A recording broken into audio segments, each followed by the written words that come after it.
Hello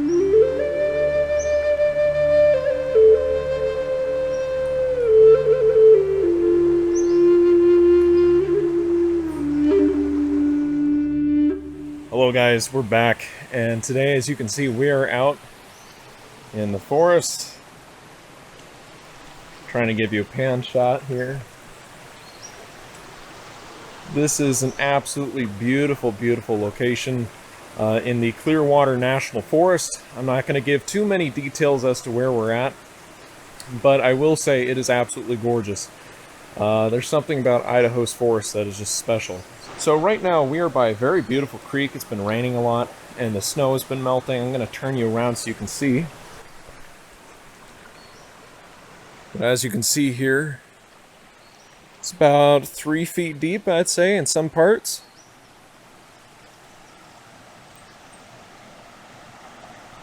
I don't know just how well the camera is picking it up, but it is absolutely beautiful. Very, very green, very lush. So, yeah, anyway, depending on where you're watching this, we are going to be doing different things. On Jeff's Outdoor Adventures, we're going to be testing out different camo patterns. We have some King's camo, some True Timber. We got a whole bunch of different camo patterns we're going to test out today. It's not so much as a Where's Waldo type, try and see if I can blend in, see if you can find me, but more of a how does this camo pattern look type scenario. We're not trying to hide as much as we're just trying to show you how well the camo matches the area as far as tones and pattern goes. And then on Idaho Bigfoot, we are going to be looking at the different trail cams I have set up out here, and we're going to see what's on there. I've been waiting to do this for several months now. I'm very curious to see what we have. I know I've taken screenshots of some of the pictures because for whatever reason the SD cards will not transfer onto my phone, even though I have the adapter. So I can only look at the pictures and I could not download them. I had to screenshot them. I've used them in a few of my videos so far. I know I got a few really big bucks. I know I got a black bear. I know I got a moose, some rough grouse and stuff, but I've never seen the videos yet. So I'm looking forward to seeing what we have. And it's been several months since I've last seen them, so I know there's got to be more on there. So I'm looking forward to seeing what we got. Depending on where you're at, you're going to want to check out either channel. Either way, you know, whether or not you're interested in Bigfoot, it's just a fun topic to talk about. If you're not really interested in firearms and stuff, we're still going to be testing out camo, which I will talk about on Idaho Bigfoot. So, depending on what you like, either way, subscribe to the channels if you like. It really does help support me. So, yeah, without any further ado, let's get on out there. Here we go.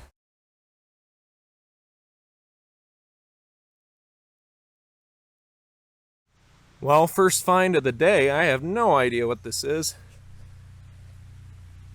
I'm keeping as far away from it as possible, but it is something dead. There was way more flies on it a second ago, but they started to fly off as soon as they saw me. Seriously though, this is strange. It looks like a canine mandible.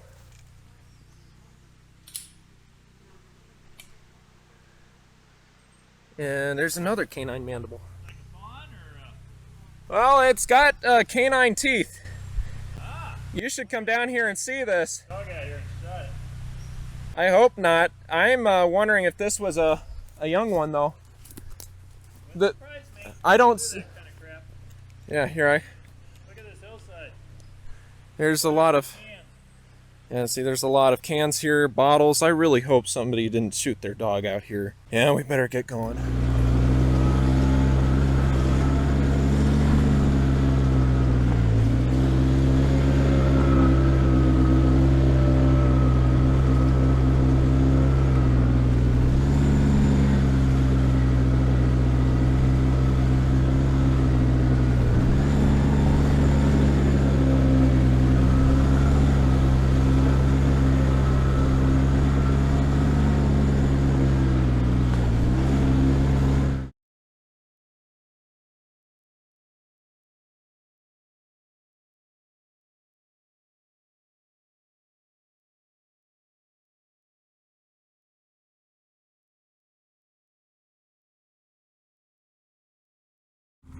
Well, already we found something interesting right here along the road. we found what looks like maybe bobcat tracks. And I still have you on my chest rig, so it's a little hard to show you. I'm trying to pull it out, but pretty neat. I just got my knees a little bit wet on the soil. They're trying to kneel down to show you. But anyway, I got some good up-close pictures. That's pretty neat. There doesn't seem to be any claw marks. That almost gave the impression, but those aren't actually claws. I don't know what that is, but they aren't a part of the track. Could be baby bear, but I don't see mama bear track, so I'm thinking that's bobcat. Anyway, I need to mount our ponies and ride, but thought I'd stop and show you that for a sec here. Also looks like a good elk track, maybe. And the deer track. That's awesome.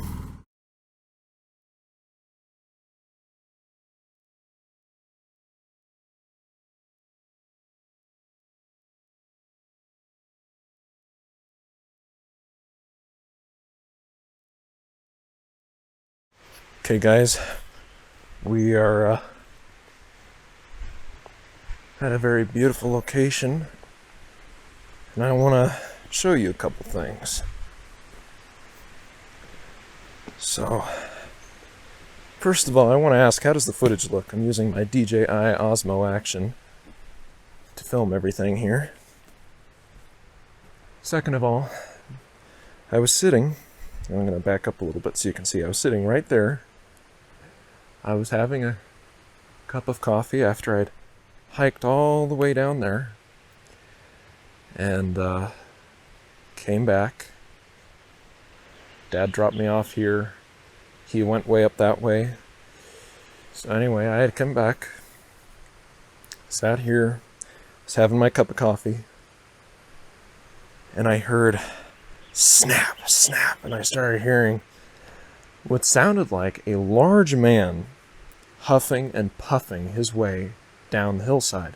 Now, I stayed right here. I did not go any farther than maybe right here. As you can see, there's a lot of trees that block my view. The sound was coming from right up this way, right past that balded out tree there. Okay, right up through that way, somewhere right around there. I think it was a little bit farther out this way. Doubtless, it sounded like a very large man huffing and puffing his way, crunching down the hillside.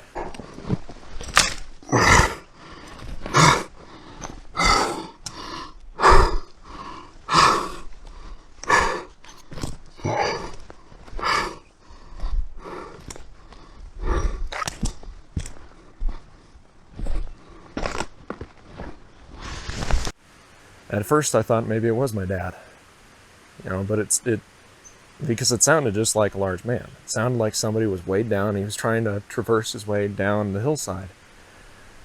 Obviously it wasn't him, but I started thinking, well, we have the road here. If he were to try and walk his way down, he would follow the road. He would not try and go down through brush and potentially break his leg trying to get to me like that, unless it was an emergency, right? And second of all, he had a UTV, right? Why is he going to walk to me when he can drive? It made no sense.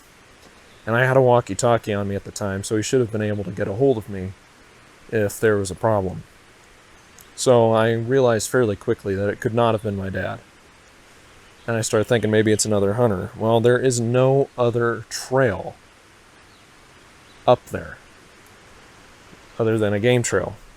And I didn't hear any motors coming into the area, and I didn't see any sign of anyone camping out here. So that's when I started to think that maybe it was a Bigfoot. Now, could it have been a bear? Yes, they do make huffing and puffing noises, but this sounded exactly like a man. It sounded like he was kind of grunting and huffing and puffing.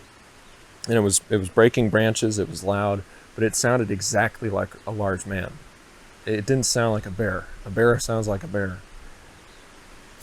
I mean, if you've ever heard a bear, you know when you hear a bear. If you ever watch the show Alone, you know when there's a bear nearby, because it doesn't sound like a guy, it sounds like a bear. The two sound very different. Unless you're untrained to the sounds of animals and wildlife, you're not going to mistake it. So I started thinking maybe it's a moose. Well, they aren't known to make any noise like that. The stomping, yes, but no huffing, puffing noises like that. So that's when I started to realize maybe it was a Bigfoot. Now, was it? I don't know. At the time, this was before I started Idaho Bigfoot and everything, I wasn't really sure what to do. So about 10 minutes later, there came Dad. I got back in the UTV, asked him if he had seen anything. He didn't see anything coming because he drove up the road way up there, down and around. He said he didn't see anything. So it's certainly strange. It sounded like the noise faded away. So I don't think that it was anywhere nearby by the time he came around, but I was hoping he saw something. He said he didn't. I know it wasn't him playing a prank.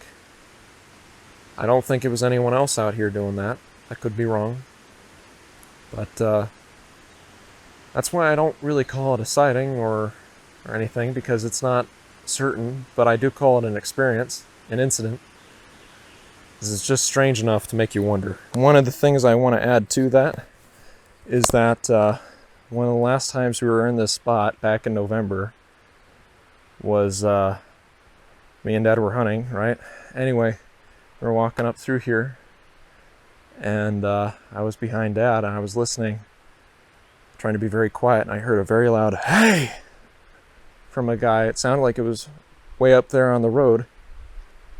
I heard nothing after that. I didn't respond. I just listened. I didn't hear anything after it. It was just a very loud man yelling "Hey!" And it sounded like it was pointed towards our direction, although keep in mind, sound bounces around here in a very strange way. It's something a lot of people don't realize. But it was very strange. He didn't hear it because he had his earplug in and was trying to focus. I think my earplugs were out at that point because I dropped them. They don't like to fit in my ears for whatever reason, but that's besides the point. But I heard it very loud and clear, and I can't help but wonder what that was all about, because I didn't hear any motors, I didn't hear any footsteps after that, nothing. So there's been some strange stuff going on. Just thought I'd add that in before I forgot. As you can see up here, hopefully, tilt the camera up as much as possible. This is an example of a natural tree break. Now, obviously, this is a very large tree, but this is what I mean by most trees break at the base. When you see a tree break way high up, that's either because another tree hit it or something kind of strange happened. When you see large trees break at the top, you know, sometimes that's because of insects and they started boring in and it made it weak. You know, strong winds. When you reach way high up, I mean, you look at some of these trees, they're pretty tall. You know, there's a lot of drag from the wind and it can push it and it can snap it out of a spot. There's a lot of things that can happen. But most trees in general, whether they're small trees or big trees, if they're healthy, they're not rotted out, they don't have wood beetles attacking them or anything, they will break at the base. And as you can see, they leave these big, tall splinters because it is not natural to just have it pop. They split and they rip. And this is a perfect example of that. There are others here as well, because this area gets hit by some pretty strong winds. I've seen it firsthand. But the reason why most trees break at the base is because that is where the roots are. That is the anchor. And that's where the most leverage happens. When something's being bent this way, it's going to break down here. It's not going to break way up here unless all the force is pointed right at that spot. It's going to want to break at the base. This is a perfect example of that. And when you see that with smaller trees that aren't being hit by the wind real strong, you know, are surrounded by much stronger, bigger trees that block the wind better, you know, kind of protect it, and you just see it pop right in the middle, you have to question it, because a natural tree break doesn't look like that. Again, It's close to the bottom, near the roots, and it splinters like crazy. And if you're looking at a healthy tree that looks like that, you need to question it. And that's why a lot of people think it's Bigfoot. Sometimes it could be a human. If they're big enough, strong enough, or it's a small enough tree, you can grab it and break it. But it actually requires to grab it and pop it. And most people do not have that strength. I don't have that strength. I'm not somebody like Brian Shaw. So it's a feat, whether it's a Bigfoot or a human, doesn't matter. That's pretty powerful. Some of these trees I've seen, pretty large diameter, 3-4 inch trees on up being broken. Some people have seen much larger trees broken, and you have to question it. As you can see, it looks like it was rotted out here at the bottom, which partially is why I'm sure it toppled over. This side is fairly healthy, but you start to go over here, and you can see how it's starting to rot out. Yeah, look at that. It's all rotted. Look at that moss. That's awesome. So, anyway, I'm going to take a few pictures of this to share, but that's about all I have for you right now.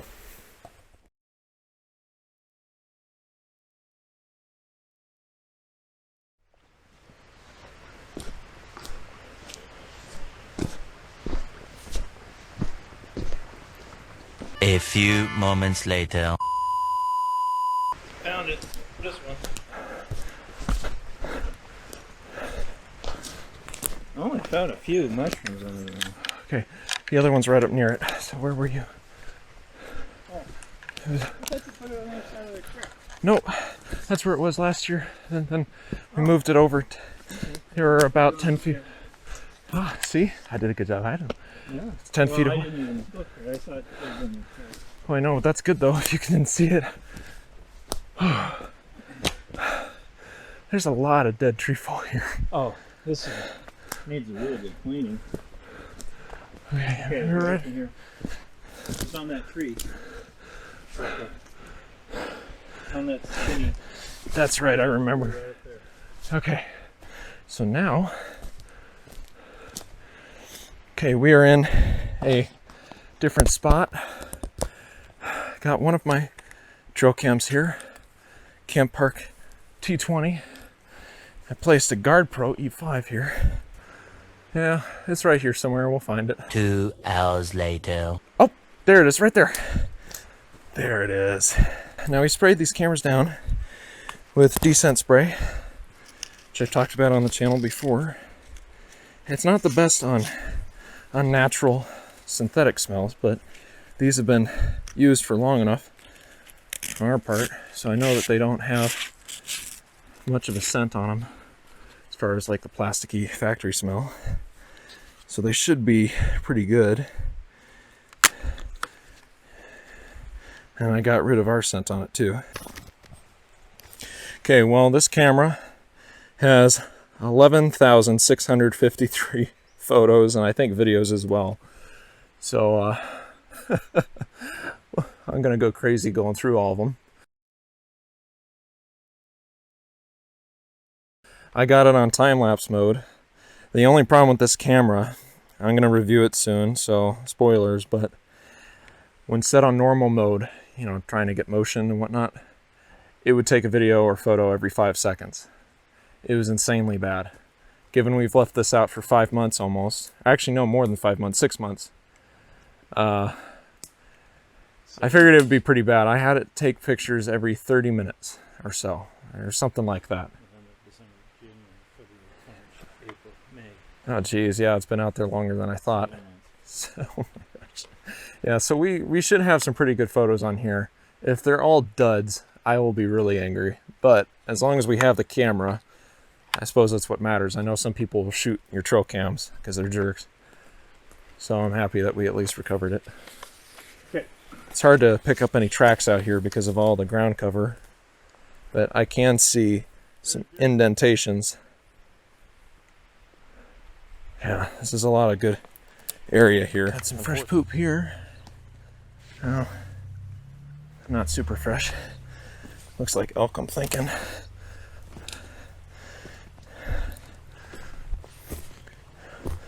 That looks more like moose to me. The two can look very similar at times.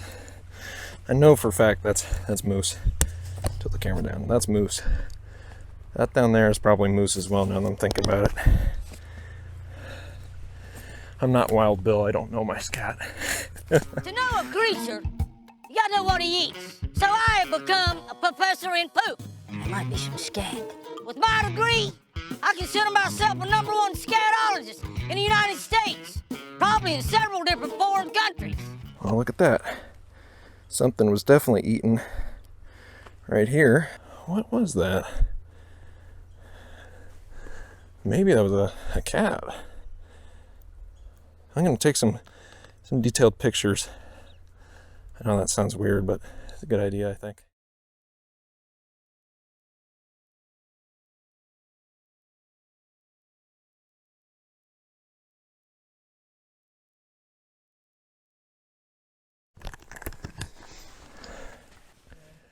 Alright guys, so as you can see I'm setting up the camera here. One of the things I forgot to do last year was actually put any water repellent on the lens. I'm going to tilt you down a little bit. Put any water repellent on the lens. Now the reason why that's important is early in the morning or really late at night, you'll start to get dew and it'll fog up the glass. This is some Rain-X. I got this from Home Depot. It's meant just for glass, which is what that is. We'll see if it helps, and then I'm going to be spraying it down with some scent killer. So let's see here. Let's actually get some gunk off there.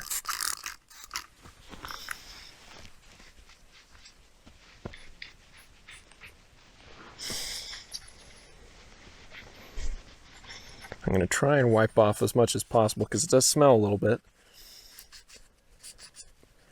Thankfully that smell should go away pretty quick. It's like alcohol, you know it. After a little while it pretty much dissipates entirely, at least from my experience. I'm going to let this air for just a sec, and then I'm going to spray the scent killer on it. Okay, let's...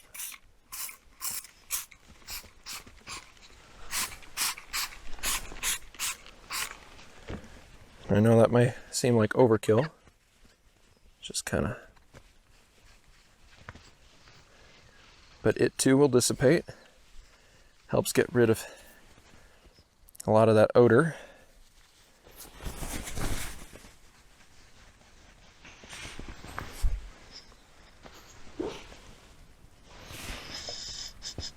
I don't really smell much anymore.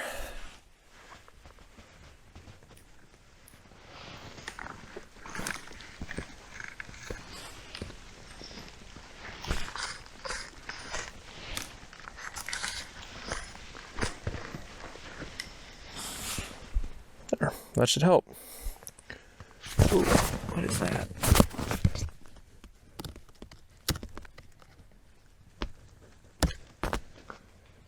Cool little beetle.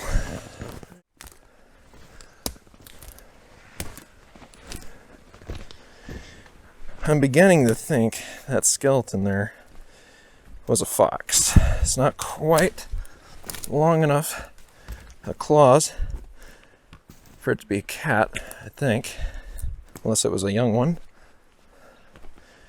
And its feet, I don't know, it kind of gave me the impression it was a fox. I'd like to get that sent off to somebody who knows what they're talking about.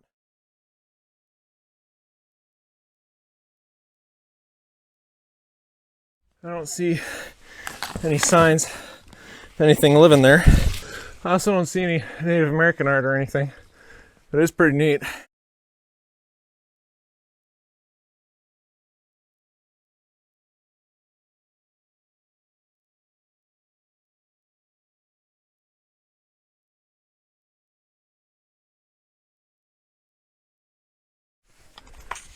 Yeah, this guy will definitely do better. That tree's just large enough to be about 3 inches too short. Perfect.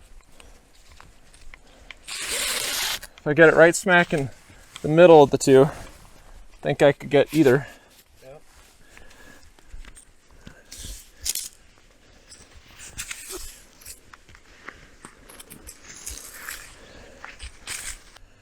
All right, got the Guard Pro right here.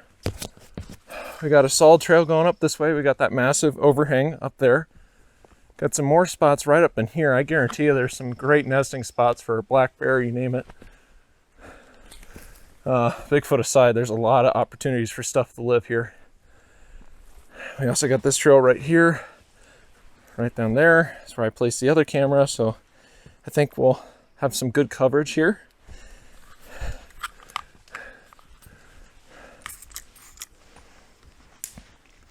There.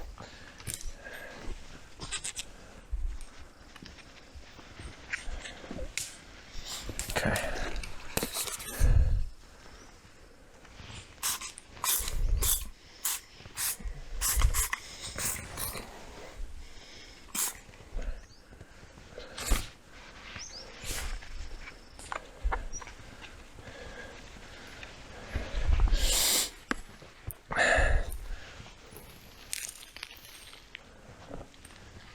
And just so everyone knows, this is a no-glow camera, so this should provide the best opportunity to see anything.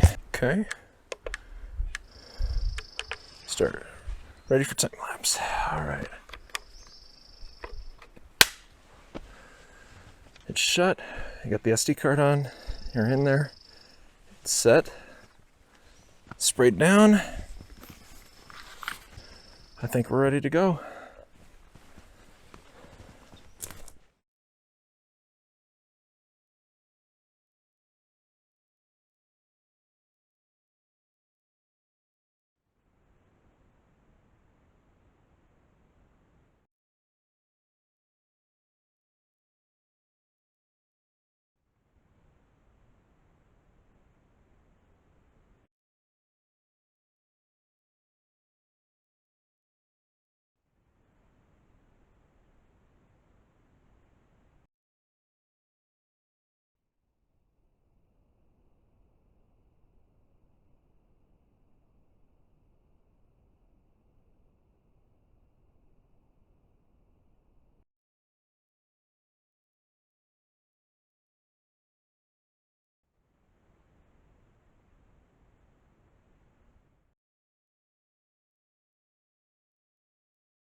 Alright guys, so that's going to do it for us today. Thank you so much for watching. Please let me know your thoughts down below.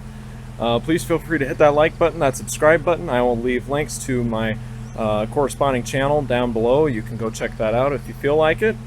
And yeah, we're going to need to get going here guys, so I'll see you next time.